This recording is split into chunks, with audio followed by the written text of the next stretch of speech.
Welcome to your complete beginner's guide to the Insta360 X4. We are going to be looking at what everything in the box is and does, your first steps and how to get started, the interface, menus and buttons, along with the different modes you can use. We will also be going through the best settings that will help you get the highest quality videos possible out of this 360 camera, and how to use the Insta360 app to reframe and export your footage. If you would like to rewatch or rewind to any part of this guide at any time, I have put timestamps down below to make this easy.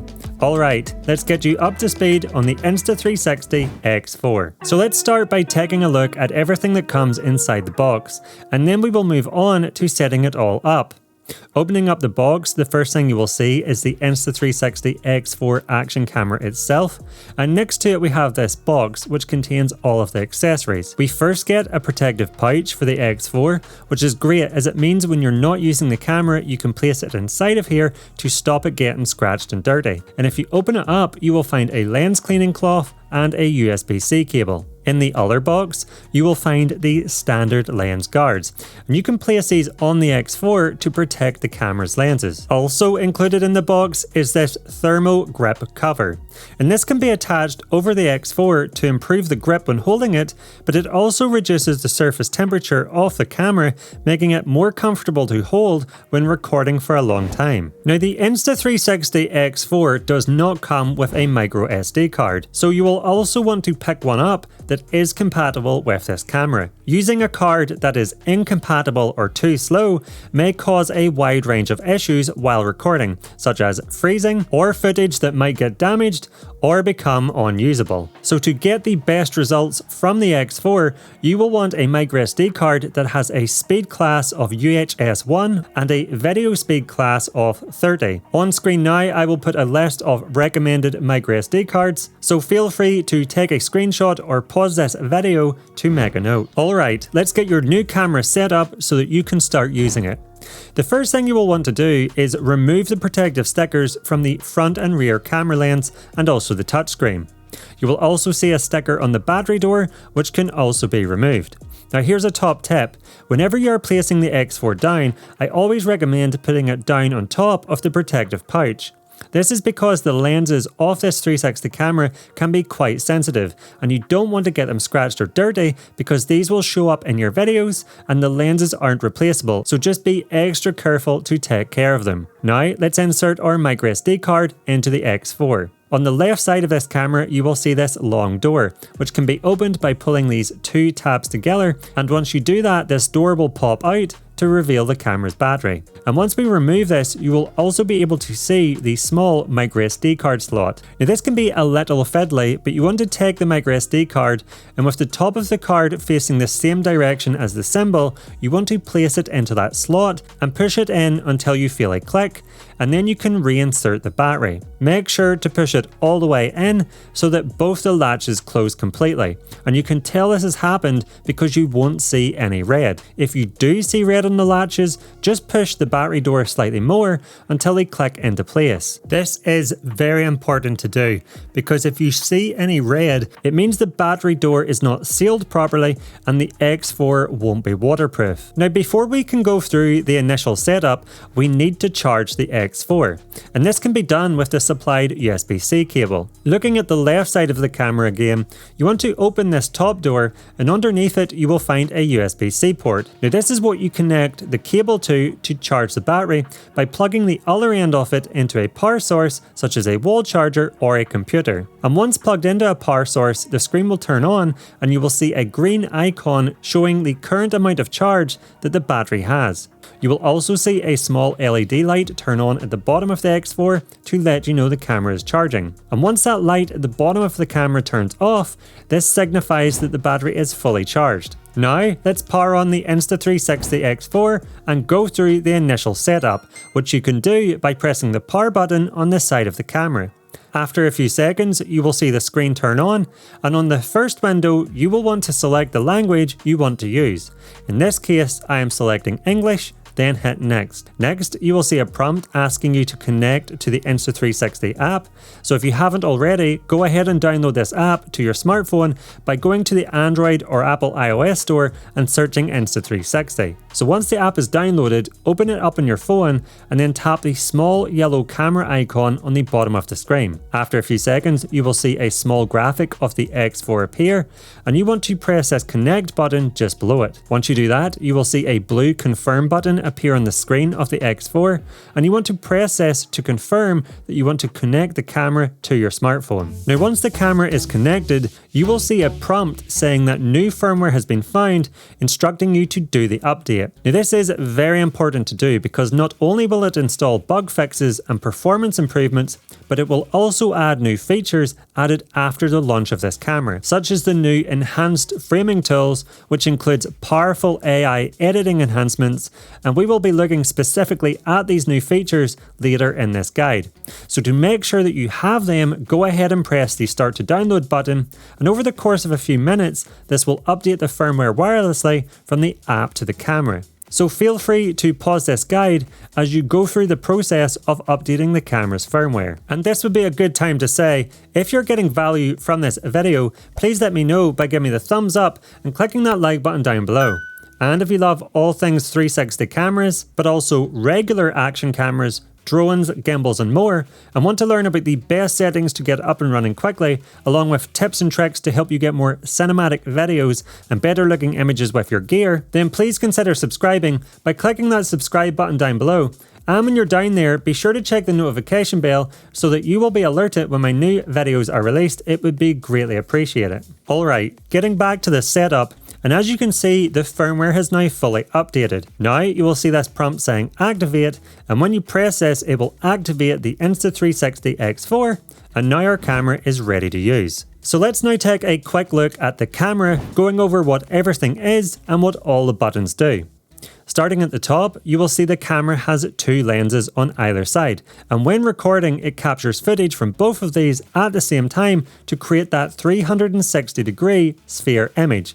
And this is what allows you to look all around the image when reframing your shots. Just below the Insta360 logo on the front, you will see this indicator light, and this is one of two lights. You can find the other on the bottom rear of the camera. Now these can either show as a solid light or a flashing light and change different colors to indicate different statuses of the X4. Very quickly, the important ones to know are that when it's flashing red, that is letting you know a video is being recorded. When it's a solid yellow, the inserted MicroSD card storage is full. If it flashes yellow, this is to let you know no MicroSD card is inserted. And when it flashes yellow 3 times every 5 seconds, this will let you know the battery level is low. Lastly, as discussed previously, these LEDs will also show as a solid red when plugged in and charging, and once fully charged, they will turn off. Just below the indicator light on the front, you will see this small hole. Now a lot of people mistake this for a microphone opening, but this one is actually just a vent. The 4 microphones of the X4 are located just below the front camera lens here, just below the rear camera lens, and one at the top of both the left and right sides of the camera. On the left side of the camera, we also have the 2 compartments we previously discussed, one for the battery and microSD card, and one for the USB-C port. Looking at the other side of the camera, we have the power button. Now pressing this once turns the camera on, and pressing and holding it for 2 seconds will turn the camera back off. Just below this, we also have this quick button, which gives you access to some presets that you can set yourself or use a few of the pre-installed options. And we will look at how you set these up later in this guide. Also on this side of the X4, we have this speaker. Lastly, looking at the front of the camera, you will see the 2.5-inch touchscreen, which is made of durable Gorilla Glass. Just below this, we have 2 buttons. The one on the left is the shutter button for starting and stopping a recording, and the button on the right can be used for switching between the different shooting modes. On the bottom, you will see a 1/4-20 threaded insert, which can be used for attaching accessories and mounts, such as the invisible selfie stick, which is the perfect mount for this camera, because when capturing a 360 video, it gets automatically removed from the shot.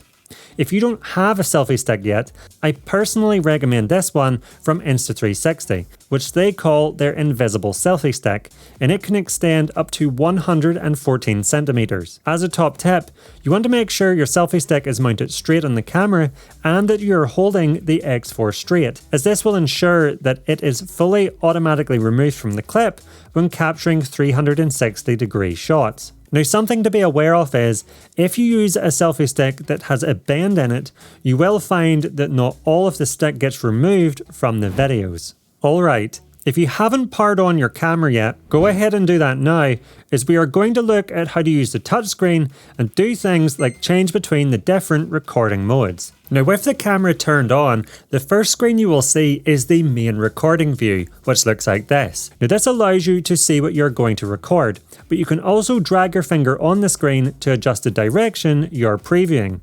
Just be aware though that if you are recording a 360-degree video, the camera is capturing everything around it, so you don't really need to worry too much about framing your shots on the screen. Now, on the screen itself, you will see a bunch of icons, and let's quickly go through what they all are.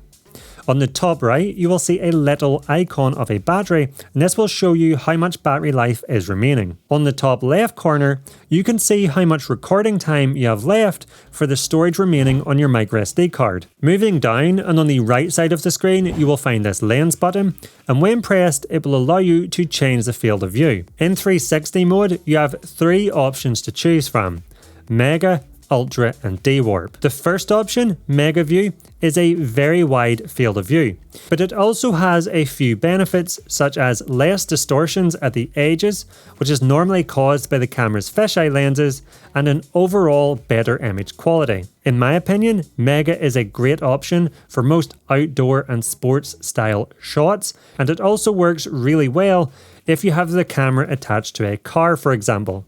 However, if you're vlogging, I recommend changing and using D-Warp. While D-Warp slightly crops the image in, it also helps to minimize distortions, resulting in a more natural look. However, just be aware that if you're filming a 360 video, this setting doesn't really matter much, as you will be reframing them after the fact, and you can change between these different fields of view when you edit. Down at the bottom, you will see this large bar, and this shows you 2 things. Firstly, the icon on the left shows you the mode you're in. So as you can see by the small icon of the video camera, we are currently in the video mode. But if you want to change modes, just press on this little mode icon, and now alongside being able to confirm the mode you're in, you can scroll through some of the other available recording modes. The most important recording mode, and the one you will spend most time in, is the standard video mode. However, just to the right, you will see an additional video mode called Active HDR. Now, when recording in this mode, the X4 will combine different exposures to achieve a clip with higher dynamic range, and this will help to retain more detail in the very bright and very dark areas of your image compared to the standard video mode, making this super useful on very bright sunny days.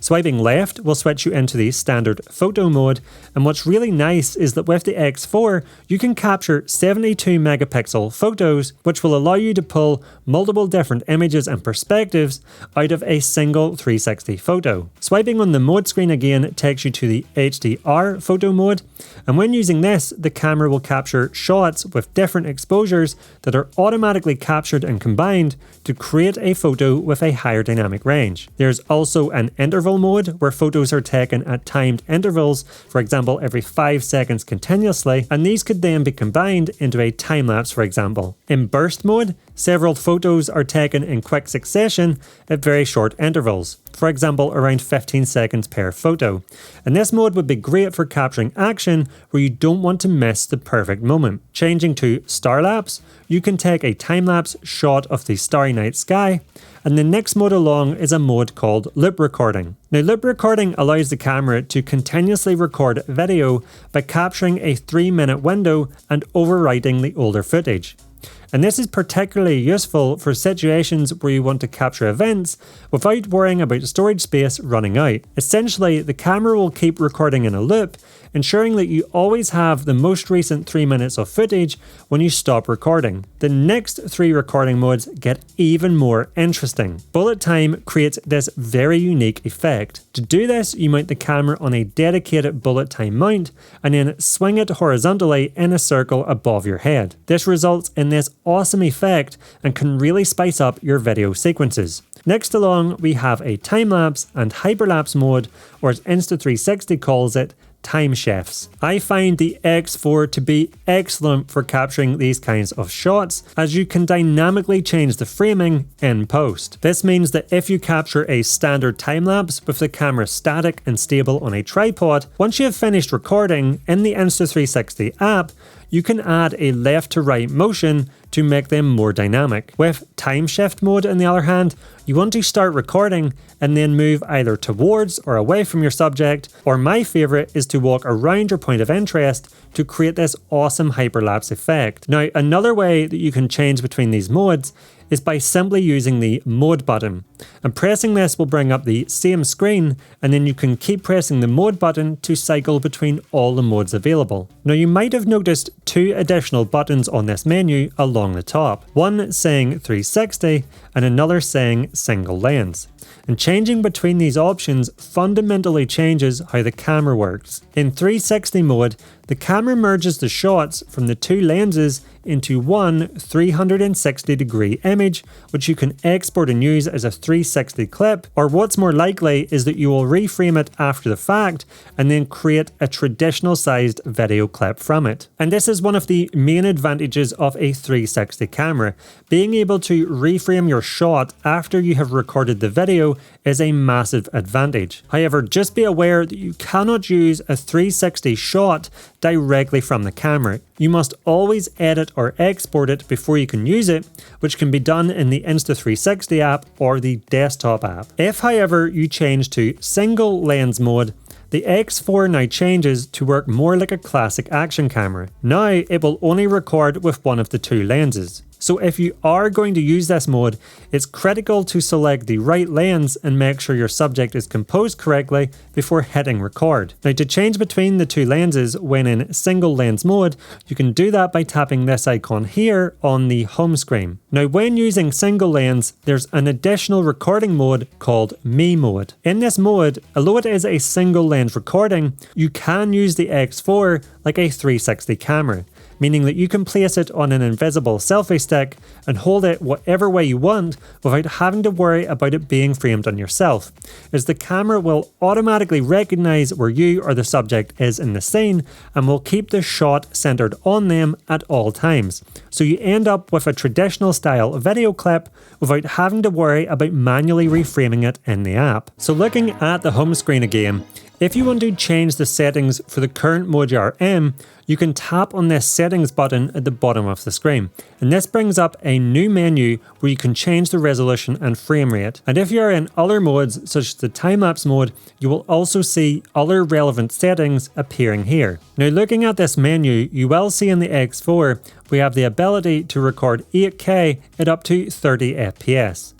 It's important to keep in mind that when you edit and reframe your 360 video, this 8K footage will be significantly cropped, and that's why it's crucial to start with the highest possible resolution so your final video maintains its quality. And so I highly recommend setting this to 8K. Just below the resolution setting, you will see the option to choose the frame rate. I personally recommend setting this to 30 FPS. If there's a lot of movement in your videos, 24 or 25 FPS can start to appear a bit choppy, whereas 30 FPS will give you smoother footage. Now, if you're looking to capture slow motion videos, you can lower the resolution to 5.7K, which unlocks 60 FPS. This is still a very high resolution, but with 60 FPS, you can slow the footage down by about 2 times, resulting in some impressive slow motion footage. The X4 also has a 4K mode with a super slow motion 100 FPS setting available, and this will slow your footage down even more, with a playback around 4 times slower. Now, a really handy feature of the X4 is the ability to save these recording settings as presets, which means you can create one for normal 360 videos and another one for slow motion videos, so that in the future you don't need to go in and change each individual setting again. You can just quickly and easily load up the save preset. To do this, press the button just below the power button, and this is called the quick switch button. And you can use this to easily switch between your saved presets, and you will also find that there are a few pre-installed ones available out of the box. Once this menu opens up, tap the plus icon to create your own preset. Now you can select a name and double check the settings you're about to save for your new preset. Then tap add preset, and you will now find that this has been added to the preset list, allowing you to load it up quickly and easily in the future. Now let's take a look at the advanced capture settings, which you can access by swiping in from the right edge of the screen. Here you have the option to manually adjust exposure settings like ISO and shutter speed.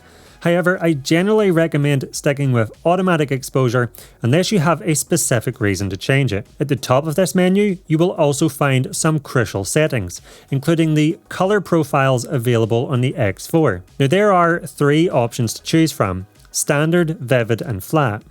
I typically use the standard profile, which delivers natural looking, high contrast images that look great straight out of the camera. However, if you're looking for footage with more pop, you could choose vivid, as this adds more saturation and adds even more contrast, making your footage very eye-catching. Personally though, I find vivid to be a bit too intense. On the other hand, if you're planning to do color grading in post, you will want to choose the flat profile. This setting produces footage with low saturation and contrast, giving you more flexibility when editing. Just keep in mind though that you'll need to color grade each shot, as flat footage isn't really meant to be used straight out of the camera. Personally, for the best looking footage, I recommend leaving this setting at standard. Now let's talk about exposure compensation, or EV. This allows you to fine-tune the automatic exposure, making the image slightly brighter or darker. Now in my testing, I have found that the X4 tends to slightly overexpose the highlights, especially on a bright sunny day. So to prevent this, I recommend changing this setting to -0.3. This will ever so slightly lower the exposure to help protect those highlights. You will also find a mode in here called low light stabilization, and if you're working in low light, I recommend turning this on, as it will help to keep your footage more stable. But if you're not in low light, I recommend keeping it off, as it can lead to getting more noise in your image and a poor video quality. As for the white balance and exposure mode, in most cases you can leave them on auto unless you have a specific requirement for your shot. Now there is one more settings menu we need to look at, and you can access it by swiping down from the top of the screen. And this is called the shortcut menu. Here you will find 2 pages where you can quickly turn important features on and off. So let's quickly take a look at some of the most important ones that you should know. Now, if you have installed lens guards onto your X4 camera, you must activate them within this menu. So you should tap into this lens guard mode option, and although you will see there is an auto mode, if you want to be on the safe side, you should select the lens guard you have installed from this menu. Now with the Insta360 app using AI, after capturing a clip, it can automatically create and edit together a sequence using moments from that video together with music. And if you have activated the AI Highlights Assistant feature here, while recording, the camera analyzes in real time what subjects are in the frame and whether there are any important and interesting moments. The camera will then mark these moments as highlights and uses them in addition to the manual highlights, which we can set by tapping this flag icon during a recording, to automatically create a compilation sequence. And this can be super useful to have the Insta360 app quickly and automatically create finished sequences for you that you can share. However, just be aware that with this feature turned on, the battery will drain faster. So if you don't feel like you will use it, then you should deactivate it. The X4 also supports voice control, which when turned on by tapping this icon here, allows you to use voice commands such as start recording or stop recording. On screen now, I will put a list of all the different voice commands that are available. You can also turn on gesture control, which will now allow you to start or stop a recording by holding up your palm to the camera, or take a photo by showing the peace sign. Now, one of the most useful features in my opinion is one called Quick Capture. When this is turned on, you can now have the camera quickly turn on and automatically start recording immediately if something important happens by pressing the shutter button when the camera is switched off. And in this menu, you can also specify which type of shot should be started. This is a setting that I highly recommend turning on as I use it all the time. With time capture, you can schedule a recording, which could be useful for planning a time-lapse recording, for example. So if you aren't a morning person and don't want to get up early, but want to capture a sunrise, you can schedule the X4 to automatically start a recording at a certain time. Next, with this icon of the headphones, you can tap in and connect Bluetooth headphones such as AirPods, which can be used as an external microphone. And in my testing, this works okay, but the audio quality is not fantastic. Lastly, there is this settings cog icon, which when pressed will allow you to change various general camera settings and format the MicroSD card. In here, however, there is also an option called image settings, and there are two settings within here that I recommend you change. Firstly, you want to make sure bitrate is set to high, as this will make sure you get the highest quality image possible with the most data in it. The next option you want to change is the sharpness setting. In my testing, I found that the X4 footage tends to be quite sharp and sometimes can look over sharpened and digital. So to get a more natural look, I recommend setting the video sharpness to medium. Now, once you have captured a bunch of clips, if you want to review what you've recorded, simply swipe from left to right on the screen. You can also tap the grid icon on the top left, and this will show you all the files that you have recorded currently stored on the inserted microSD card. Once you select a file, you can play it back by tapping the play icon in the center, and you can drag your finger on the screen to move it around. You can also turn up or down the audio by swiping here, or you can delete it by tapping the bin icon at the top right of the screen. You could also tap the quick download to the app icon here, which once the app is connected will quickly download the clip to it. Some of the other information you can see in this screen is the resolution and FPS the clip was recorded in, and the length of the video. To scroll to the next clip, you can simply swipe up or down, and once you have finished using your camera, you can turn it off by holding down the power button on the side, and the camera will turn off. Now that we have been out and captured lots of footage with the Insta360 X4, let's take a look at how to reframe the shots in the smartphone app and how to export the final footage. Now, Insta360 has very recently released a big new update, including new tools to easily create creative and smooth transitions, and there has been big improvements to the AI automatic editing functionality, and we will take a look at those as we go through the editing process. So with the Insta360 app open on your smartphone and with it connected to the X4, you first want to select the album button along the bottom. In here, you will find all the media you have captured with the camera, and to begin, you want to select a 360 clip that you want to reframe. And once you click into it, the clip will automatically start playing back. Now you can start and stop the playback by simply tapping on the screen. So there are three methods for reframing a 360 video within this app. Let's first look at the easiest.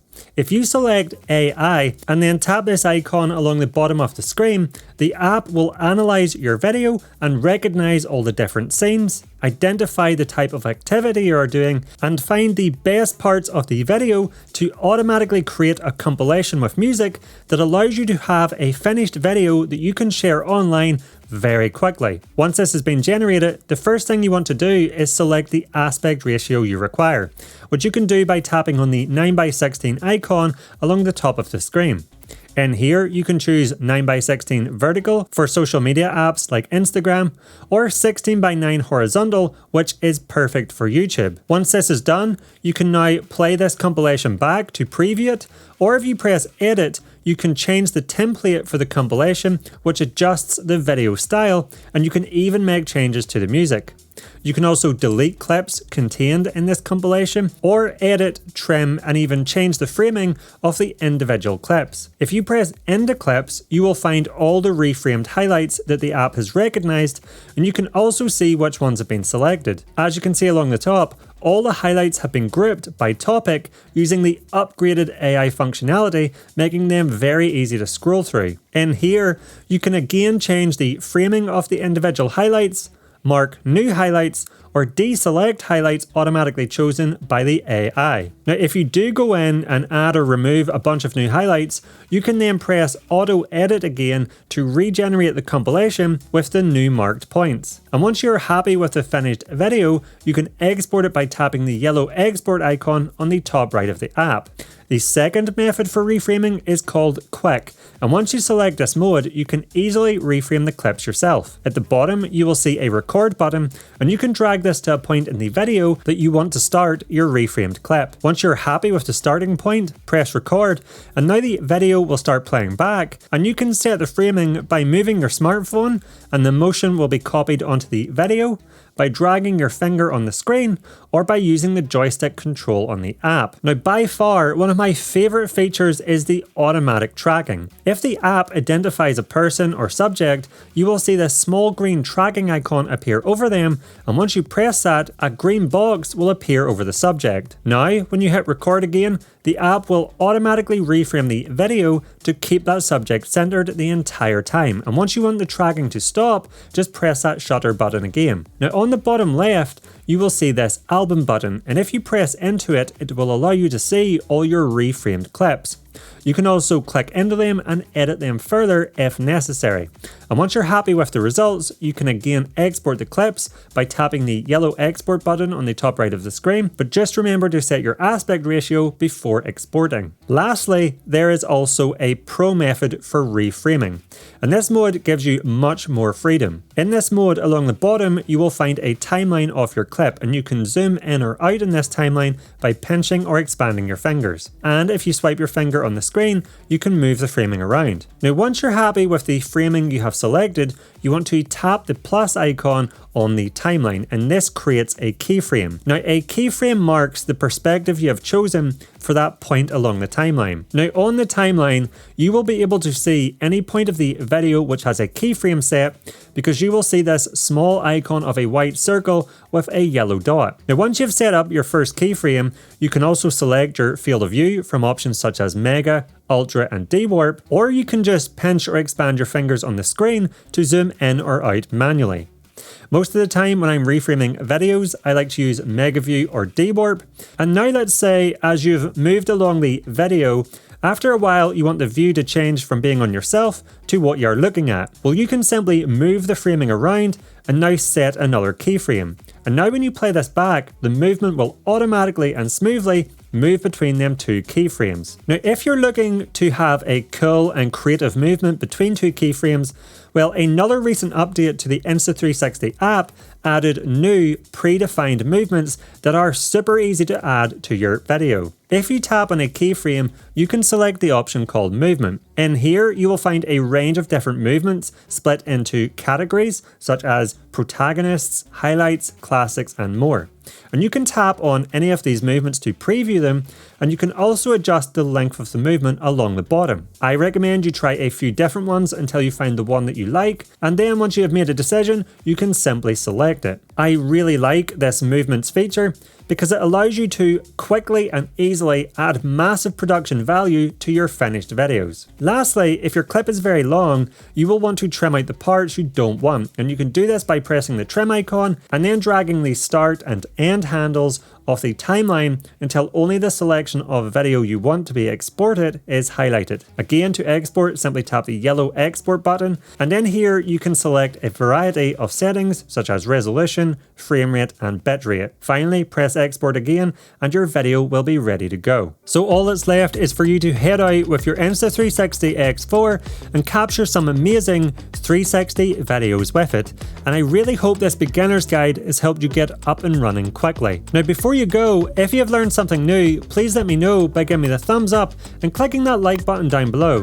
And if you love all things 360 cameras, but also traditional action cameras, drones, gimbals and more, and want to know how to get better images and more cinematic videos with your gear, then I recommend you check out my channel where I have a ton of other content to help you level up your game. If you don't want to miss any of my upcoming videos, then please consider clicking that subscribe button down below, and when you're down there, be sure to check the notification bell so that you will be alerted when my new videos are released. It would be greatly appreciated. And if you want to stick around and watch a few more now, here's a few I personally recommend.